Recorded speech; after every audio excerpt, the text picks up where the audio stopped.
novembri chladnom pri okne sedím, hladím, kam duša odlieta. Voňavé teplo domova, pravdu za oknom, hlava to odmieta. Zimný vietor tížko pohojdáva vetvy mocných stromov. Šantivý mráz si kreslí vzory na oknách tichých domov. Cez to sklo vidím, ako končí vládu jeseň tá nežná dáma. Ja v sebe viem, že žezlo preberá zimnej pani sláva. Z neba padá vločka za vločkou, unavenú zem halí bielou perinkou. V hladnom tanci krúži jedna za druhou, prírodu ukladá do spánku potrebou.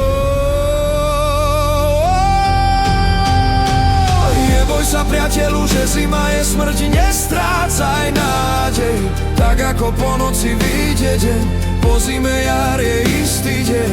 Tak ako bytosť ľudská v starobe odovzdá život smrti vánku, tak sa aj matka zem ukladá k zimnému spánku. Matka zem v spánku očistnom tížko leží, snehová prikryvka ju od zlých snov v bezpečí drží. Keď duša večná opúšťa chladný hrob na chvíľu, u otca nebeského vie, že získa v seba posilu. Nad zemou ako stráž stojí dub mohutný, mrazivým vetrom šľahaný. Na jar zas bude košatý, v novom živote privítaný. Mráz kreslí po skle, zima tichúčko, tížko vládne.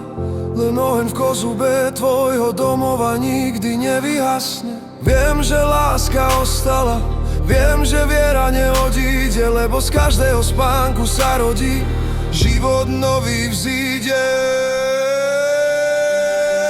Neboj sa, priateľu, že zima je smrť, nestrácaj nádej. Tak ako po noci vyjde deň, po zime jar je istý dej. Tak ako bytosť ľudská v starobe odovzdá život smrti vánku, tak sa aj matka zem ukladá k zimnému spánku.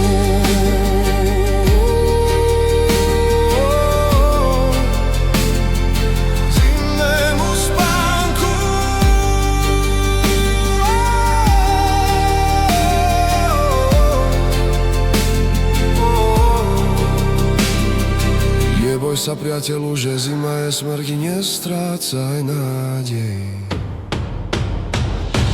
Tak ako po noci vyjde deň,